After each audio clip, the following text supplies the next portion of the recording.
हमने क्या बोला कि जितना भी जो एटम का मास होता है वो किसकी वजह से होता है, हमारे पास मास ऑफ प्रोटॉन और मास ऑफ न्यूट्रॉन होता है, जो हमारे पास एक न्यूट्रल पार्टिकल है जो बाद में डिस्कवर हुआ है। और प्रोटॉन और न्यूट्रॉन को दोनों को इकट्ठे हम क्या बोलते हैं, न्यूक्लियॉन्स, क्योंकि ये किसमें प्रेजेंट होते हैं, न्यूक्लियस में प्रेजेंट होते हैं। उसके बाद ये जो न्यूक्लियस है इसको सराउंड कौन करता है, इसके इर्द गिर्द होता है नेगेटिव चार्ज पार्टिकल्स, जिनको हम क्या बोलते हैं, इलेक्ट्रॉन्स, जिन्होंने इस पॉजिटिव चार्ज को बैलेंस किया होता है, जिसकी वजह से हमारा जो एटम होता है वो क्या होता है, न्यूट्रल होता है। ये जो इलेक्ट्रॉन्स है वो न्यूक्लियस के सराउंड में रिवॉल्व करते हैं एक परफेक्ट डेफिनेट पाथ में, जिसको हम क्या बोलते हैं, ऑर्बिट्स।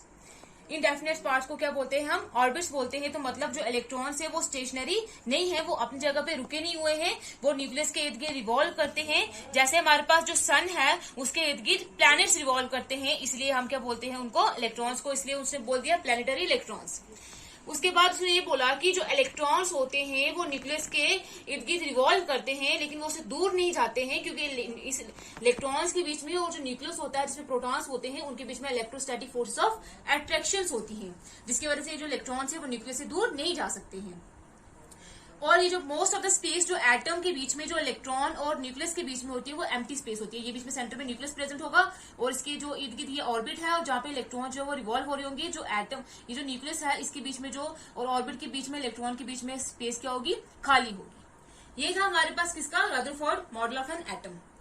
अब रदरफोर्ड ने, जो हमारे पास थॉमसन था, जो उसकी एक ड्रॉबैक थी कि उसने क्या किया था, जब देखा गया था कि एटम के अंदर क्या होता है, काइनेटिक एनर्जी भी होती है प्लस पोटेंशियल एनर्जी भी होती है, जो ओवरऑल एनर्जी होती है किसकी, एटम की।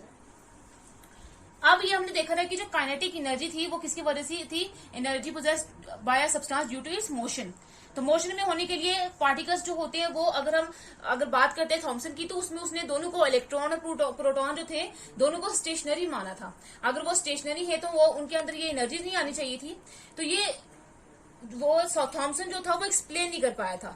अब इसको ओवरकम किसने किया, रदरफोर्ड ने। उसने क्या एक्सप्लेन किया, जो हमारे पास इलेक्ट्रॉन्स होते हैं वो क्या होते हैं, न्यूक्लियस के इर्द गिर्द रिवॉल्व करते हैं, मूव करते हैं। तो मूव करेंगे तो मतलब उनका क्या होगा, मास भी होगा और वेलोसिटी भी होगा, मतलब इनमें क्या होगी, काइनेटिक एनर्जी होगी। और ये जो काइनेटिक एनर्जी है जो इसने बोल रखा है कि हमारे पास इलेक्ट्रॉन्स की मूवमेंट की वजह से इनके अंदर क्या आ जाएगी, काइनेटिक एनर्जी आ जाएगी, जिसकी वजह से क्या होता है, हम बोलते हैं कि एटम के अंदर क्या होती है, जो टोटल एनर्जी है वो काइनेटिक एनर्जी भी है और पोटेंशियल एनर्जी भी है। जो वो कौन, थॉमसन एक्सप्लेन नहीं कर पाया था, वो किसने एक्सप्लेन करा है, रदरफोर्ड ने। अपने मॉडल में उसने बोल दिया कि इलेक्ट्रॉन्स जो होते हैं वो स्टेशनरी नहीं होते हैं, एक जगह पे रुके नहीं होंगे।